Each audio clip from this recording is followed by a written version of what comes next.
SolveYourTech.com, your source for how-to guides and tutorials. Welcome to our video about how to hide a song in Spotify on an iPhone in iOS 17.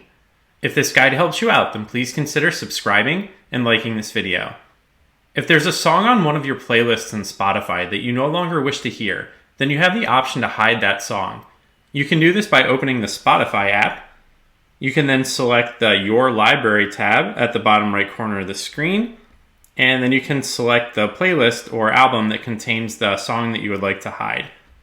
Now you just need to find the song that you would like to hide, and then tap the three buttons to the right of it, and then you can choose the Hide Song option here. Now that song will be hidden in this list, so it will no longer play when you're listening to the album or the playlist, either on shuffle or in the standard order. If you would like to unhide the song, then you can tap the three dots to the right of that song, and then you can select the hidden option, and then that song will no longer be hidden.